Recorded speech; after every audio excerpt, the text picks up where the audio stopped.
brought her, it doesn't fail the fact that he brought her to court in that vehicle, and he's using it outside his employment duties. He doesn't. I cannot have people who are not abiding by the rules of the court. Now, record in NIMAC number 6433337, State of Texas versus Patricia Perez. Right off the bat, this isn't just about a simple mistake, this is about violating court conditions. And trust me, judges take compliance very seriously. Miss a rule, miss a deadline, and things can spiral fast. So the real question is, was this confusion or carelessness?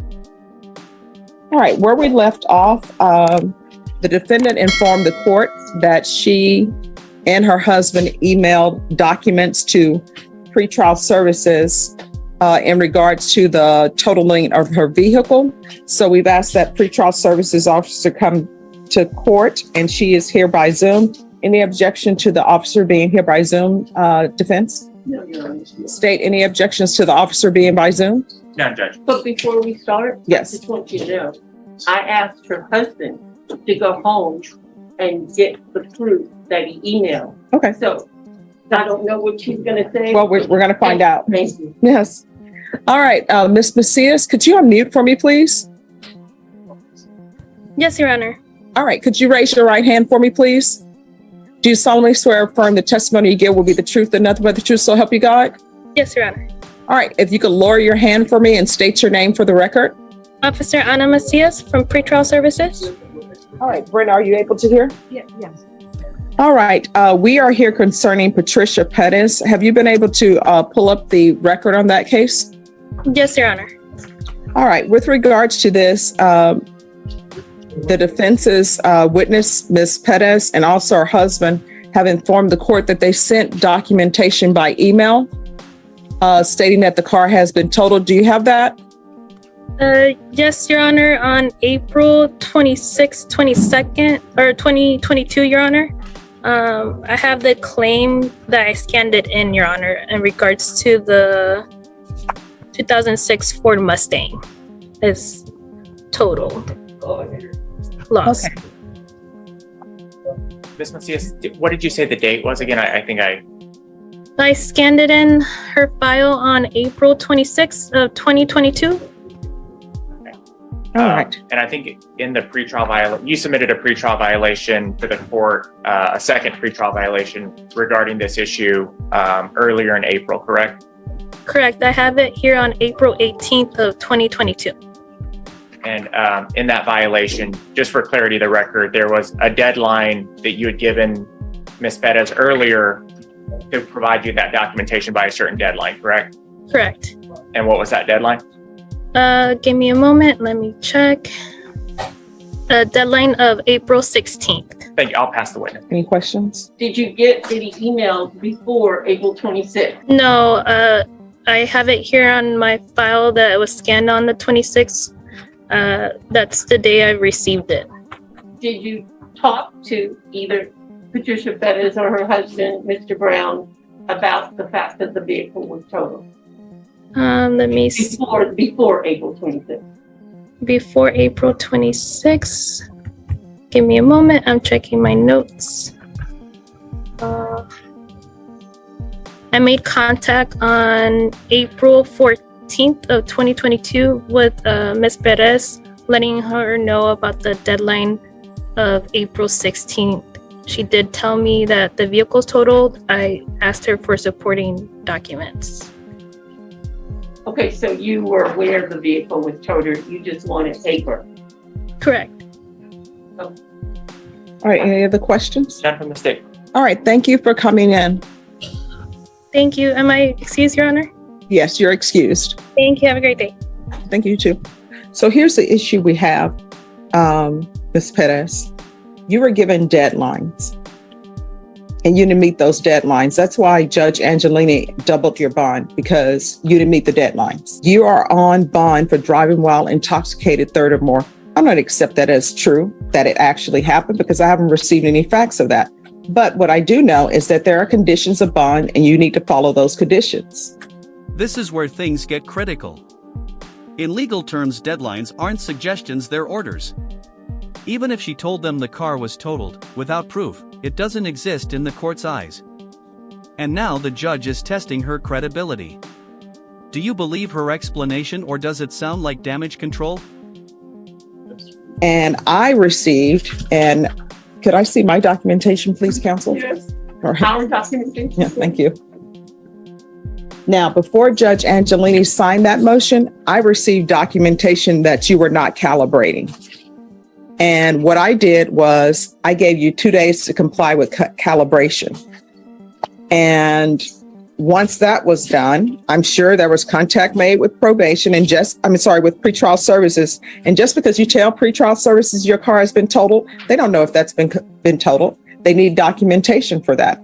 So the question is, why did you wait so long? And you're still under oath. Why did you wait so long to provide them documentation when they told you that they needed that documentation April 15th?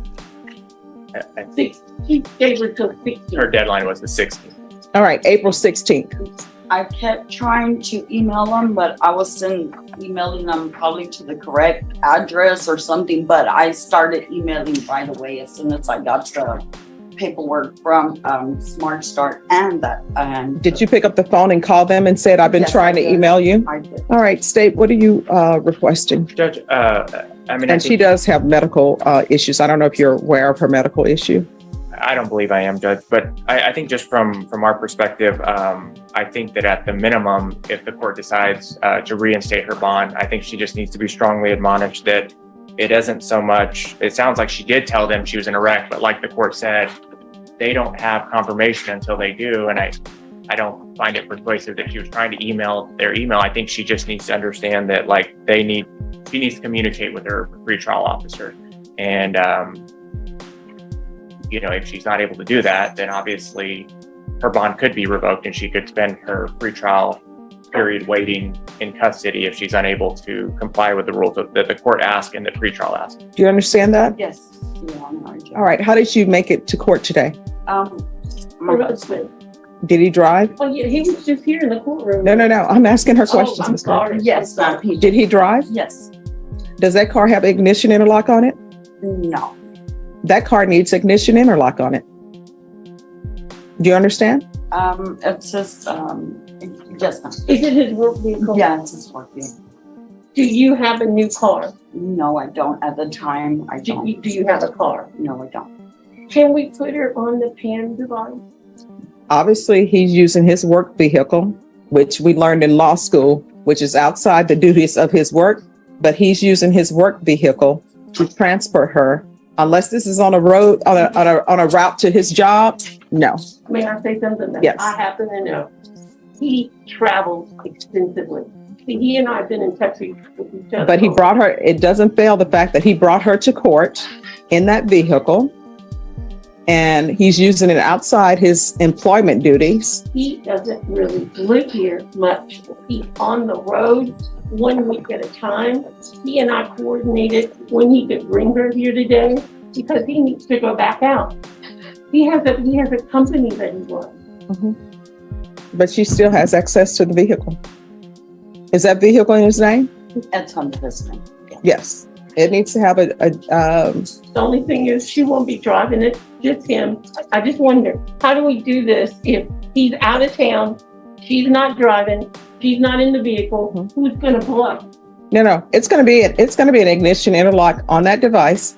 And she's also going to be on another device for when she's at home, because I don't know if she's not driving that vehicle or not. It's in his name. Okay, so he can blow in the vehicle when he's gone on a road trip. He needs to let them know. I'm sure they'll be able to show that he's not in the county. They have But video on Yes. those things. so that vehicle is going to have ignition interlock on it, and you are going to be on a device as well. Do you understand? You know, I don't think you know this. I'm court appointed. I don't think they can afford those two things at once. Well, I mean, the only option she has is to be at the Bexar County Jail, because I can't have her having access to a vehicle. Yeah, he's And- never here. About we get a vehicle. Okay, if she buys a vehicle, which she doesn't have, if she buys one, can the court order it to be on her vehicle? so that he can go to work and be free. No, because it's like every vehicle at the home has to have ignition interlock on it. I mean, that's just the way it is. All right. So what the court is going to order is the court is going to reinstate the bond of $10,000. There should be ignition interlock on any vehicle at the home, and that defendant has access to. And we're going to do scram. And I'll ask that the fees be waived, deferred on both devices. But I can tell you this, I don't have any authority to waive those fees because it's a separate contract. I mean, it's a separate contract that the county has. But supposedly they have some sort of device out there that is free to people who are indigent. Thank you.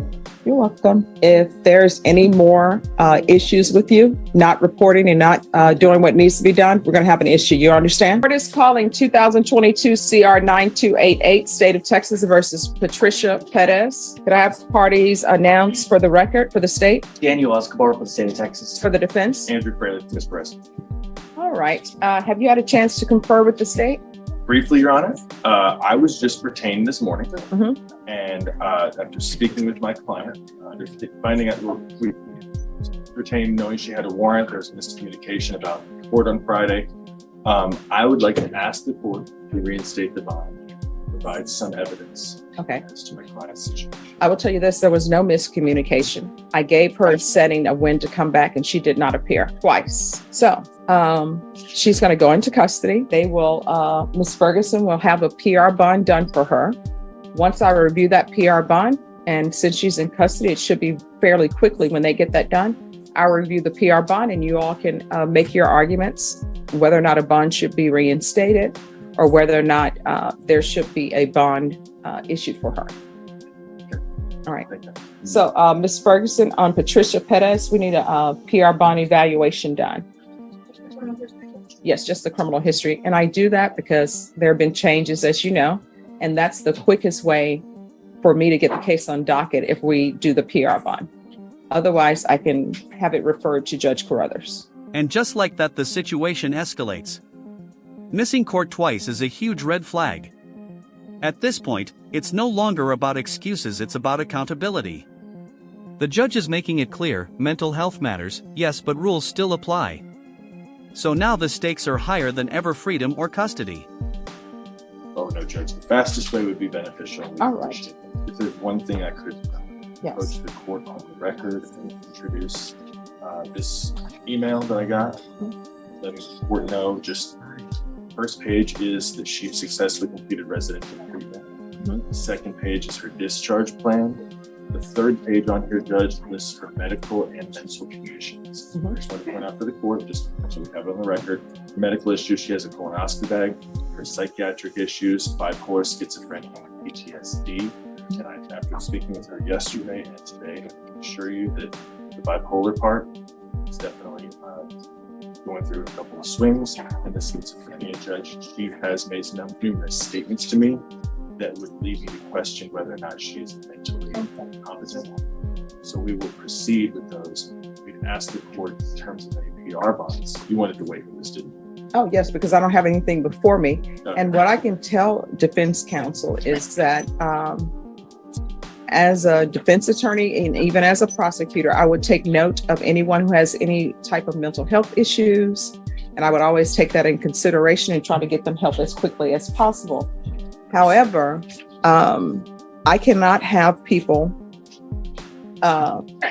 who are not abiding by the rules of the court. Number one, being reporting to court. Number two, having ignition interlock for DWI third and all of the things that go along with being charged with the DWI third. So we will come back on what date, Ms. Ferguson? Well, when do you think the PR bond evaluation will be done for her? No, not for you. All right. All right. So let's bring this back in 2 to 3 days. Tomorrow, Judge? Oh, that's not 3 days. It's ready. All right. Let's give them a 2-week reset. But if it's ready before then, we'll have her here before then. No, No bond set this time. no. I don't have any information to set bond. All right, Ms. Ferguson. October 18th. All right. So we're going to come back on October 18th at 9 a.m. And just check in with Ms. Ferguson in 2 days to see if it's available, because if it's available, we'll put it on the docket immediately. I'll be here anytime the court needs me. All right, thank you. 2022 CR 9288, State of Texas versus Patricia Perez. Can our parties announce for the record for the state, Marcus Sanders. for the defense? Andrew Fraley. And are you Ms. Perez? Yes, I am, Your Honor. Counsel, I'm showing you the discovery acknowledgement. Have you received all the discovery in this case, and did you review it with your client? Yes, Your Honor. Court will find that the state is in compliance with discovery. Ms. Perez, I'm showing you what's entitled Application for Community Supervision. Did you review that with your attorney? Did you understand it, and did you sign it? Yes. Next, I'm showing you what's entitled True Bill of Indictment. Did you review that with your attorney? Did you understand it? Yes, Your Honor. Counsel, do you waive the reading of the indictment? Yes, Your Honor. State, are you proceeding on the indictment as presented? Yes, Judge. Ms. Perez, I'm showing you what's entitled Court Admonishments and Defendants Waivers and Affidavit of Admonitions. Did you review that document with your attorney? Did you understand it? Did you sign it in all the appropriate places? Yes, Your Honor. Did you understand you're charged with driving while intoxicated third or more? That's a third-degree felony. The range of punishment is anywhere from 2 to 10 years in prison and up to a $10,000 fine. Did you understand? Yes, Your Honor. If you have a plea bargain agreement with the state, the court does not have to follow your plea bargain agreement. If for any reason the court does not follow your plea bargain agreement and gives you more than you bargained for, the fact that you entered a plea will not be used against you, and you will be allowed to withdraw your plea. Did you understand? Yes, Your Honor. Did you understand you have a right to jury trial, a right for you or your attorney to cross-examine and confront any witnesses the state would call, and the right to remain silent? Yes, Your Honor. Did you understand by entering this plea bargain agreement, you were giving up those rights? Yes, Your Honor. And did you intend to give up those rights and enter into a plea bargain agreement in this case? Yes, Your Honor. Counsel, has your client been able to provide you with any defenses? Yes, Your Honor. Do you believe she has a rational as well as a factual understanding of the charges against her? Yes, Your Honor. Do you believe she's currently competent and was legally sane at the time of the offense? Yes, Your Honor. Ms. Perez, has anyone threatened you, coerced you, or placed you in fear to get you to enter this plea? No, Your Honor. Has anyone promised you anything other than the plea bargain agreement? No, Your Honor. Are you satisfied with the way you've been represented? Yes, Your Honor. Are you a U.S. citizen? Yes, Your Honor. Court will find that defendant has knowingly and voluntarily waived her right to jury trial. Showing you the plea bargain page. Did you review that with your attorney? Did you understand it? Yes, Your Honor. According to the plea bargain agreement, punishment is to be assessed at 2 years in the prison. There's no application for deferred adjudication. State recommends community supervision, and there's $60 to DPS for testing. Did you understand that to be the plea? Yes. Defense? Yes, Your Honor. State. Yes, Judge. Next, I'm showing you the paragraph entitled Waiver of Appeal paragraph. Did you review that paragraph with your attorney? Did you understand it? Did you sign it in both places? Yes, Your Honor. Did you understand by signing that you're waiving your right to appeal? The only items that can be appealed are written pretrial motions that have been filed, heard, and ruled upon by the court. Did you understand? Yes, Your Honor. Counselor, are there any such motions? Next, I'm showing you outside the plea bargain agreement. State is requesting that your community supervision be for a term of 3 years. There be a top evaluation, 100 hours of community service restitution, 10 days in the Bexar County Jail, MIC evaluation, DWI intervention, victim impact panel live, ignition interlock for half the term, or alternative for half the term, 2-year Texas driver's license suspension. Did you understand those are recommendations from the state, and the court does not have to follow those recommendations? Yes, Your Honor. Then to the offense as charged in the indictment, how do you plead? Guilty, not guilty, or no contest? No conflict. State any evidence. Yes, State Office Exhibit 1 in its attachments. Okay. Ms. Perez, I'm showing you what's entitled Trial Court Certification. I'm sorry, Waiver and Consent to Stipulation of Testimony and Stipulations. Did you review that document with your attorney? Did you understand it? And did you sign it in all the appropriate places? Yes, Your Honor. Again, did you understand you have a right to jury trial, a right for you or your attorney to cross-examine and confront any witnesses the state would call, and the right to remain silent? Yes. Did you understand that today the state will be presenting evidence in the form of witnesses' statements and police reports, but most importantly, there will be no live testimony? Did you understand? Yes. Court will find that defendant has knowingly and voluntarily waived and consented to stipulation of testimony and stipulations. Court will accept into evidence states exhibits 1 in attachments. Defense, do you have an exhibit to admit? Yes, sir. We asked you to mention one that is a written letter from our inpatient treatment providers. Since this offense occurred, Judge, she has successfully completed inpatient treatment for addiction. We would like to take into consideration. Any objections to defense exhibit number 1? No, Your Honor. All right, counsel, can you tell the court how long was she an inpatient? Approximately a month. Okay. All right, after reviewing state's exhibits 1 and attachments, the court will find there's sufficient evidence to find you guilty. The court will find you guilty. Are you proceeding with sentencing? Yes, Your Honor. Anything you wish to say on behalf of your client? Yes, Your Honor. A couple things. In terms of what this time, Judge, my client lives, resides in Kendall County, Texas. We believe that might be the best place to do this. Are you employed? How you support yourself? My husband has one, Do you have any children? none, Any grandchildren? none. All right, this is what the court is going to do. Court is going to sentence you to 2 years in prison, suspended and probated for 3 years, $60 to DPS for testing, 100 hours of community service restitution. 40 of those hours will be waived if you provide proof of the COVID vaccination. The court is not requiring you to get the COVID vaccination, but if you do, 40 of those hours will be waived. Ignition interlock for half the term. We've been down this road before. Her husband has a vehicle. He doesn't have a vehicle. It works. It doesn't work. But she is going to have ignition interlock on any vehicles at that home. VIP live. There's to be a MIC evaluation that can be done out of custody. DWI intervention. Intensive outpatient treatment with probation. Sober meetings 1 time per week. There's to be a transfer to Kendall County. Proof of employment within 30 days. There's to be no employment as a home healthcare provider with minors. Regular reporting by Zoom or in person. And you can either do 10 days in the Bexar County Jail, or she will be on GPS for 30 days. And that's full GPS for 30 days. Which would you prefer? Yes. All right. So there's to be full GPS for 30 days in lieu of the 10 days at the Bexar County Jail. That will be 30 days from the completion of GPS. All right. Is there anything else that you need? No. Probation, is there anything else she needs? All right. And we'll do the TAP evaluation out of custody. All right. Then add field visits 1 time per month random. Showing you what's entitled Trial Court Certification of Defendant's Rights to Appeal. Did you review that document with your attorney? Did you understand it? And did you sign it? Because this is a plea bargain agreement, because I followed your plea bargain agreement, and because you waived your right to appeal, you do not have the court's permission to appeal. Do you understand? And because this is a felony conviction, you're not allowed to own or possess any weapons or ammunition. If you have a question over what a weapon or ammunition is, you'll need to speak to an attorney. Do you understand? All right, we can go off the record. So you were driving intoxicated on Christmas.